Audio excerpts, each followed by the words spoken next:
Hello everyone, this is Dr. N.Senthil Madasamy, Associate Professor Computer Science Engineering. Great pleasure for me to welcome you all for this session. In this session, topic to be covered is tools. At the end of Unit 4, the students will be able to describe steps involved in investigating network forensics for attacks. At the end of the session, the students will be able to understand the tools. In this session, we will discuss introduction about network forensics and its tools. Now we will see the introduction about network forensics. Network forensics is extremely important, but very few people understand it. This domain of forensics is so important because of the exposure in network breaches. The Sony PlayStation breach in 2011 alone is estimated to have the cost of the company $170 million, when more than 100 million customers' records were compromised.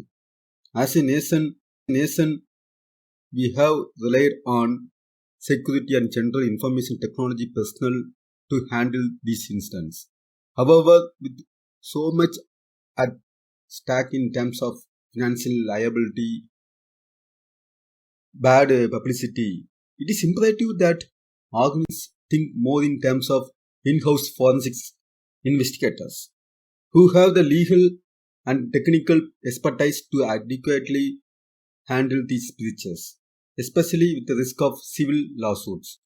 The lack of expertise in the community stems from the fact that examiners focus on client computers and devices during the investigations and obtain outside evidence from a variety of service providers.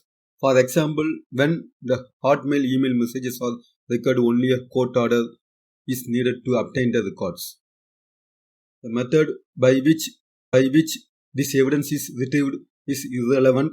Additionally, the prevalence of advanced precision threats (APT) means that there is new need for networks forensics examiners.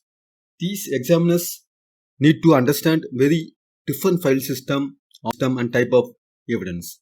The abbreviation APT includes the word advanced, meaning that the attack on networks are more sophisticated, with tremendous resources supporting them, and are supported by national governments like China. The success of economies that rely on digital information such as United States will remain intact only if competent network forensics investigators are effectively trained and hired in government and corporate organizations.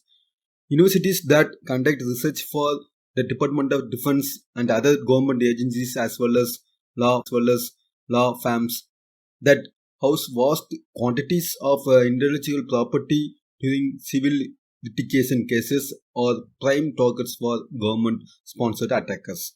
Finally, we should not think of network forensics as simply being associated with organizations have grown in importance tremendously.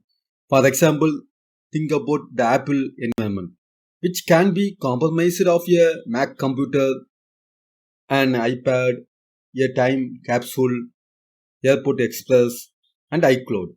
A home router can be compromised to provide an attacker with a device from which to sniff traffic and modify the DNS domain name system.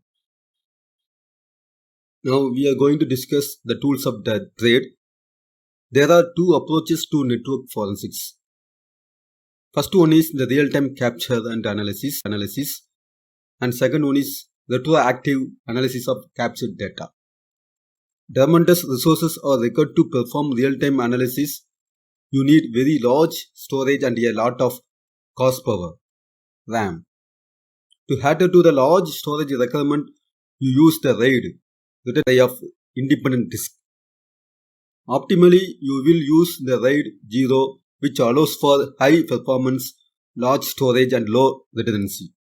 Backtrack is an open source Linux tool that is often used for real-time packet capture.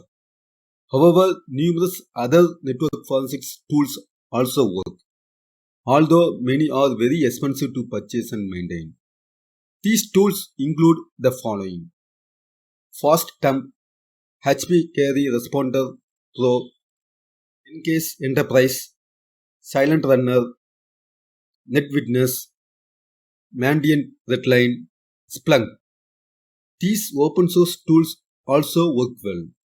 TCP Temp, WinTemp, Explico, Wiresock, Kismet, TapFlow, Ettercap, Traceroute, TCP Traceroute, Encrypt, TCP Flow, wcat, curl are used to capture the data packets on a wireless or wired network.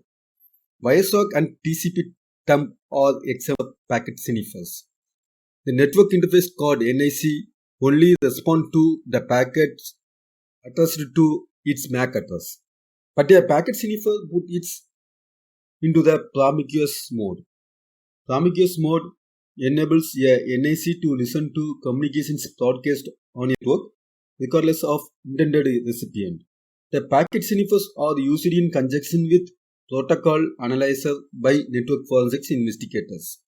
A protocol analyzer is used to analyze and interpret traffic over a network. In this summary, we learned about introduction about network forensics and its tools. I mentioned references here. I hope you found this video is clear about the topic I lecture.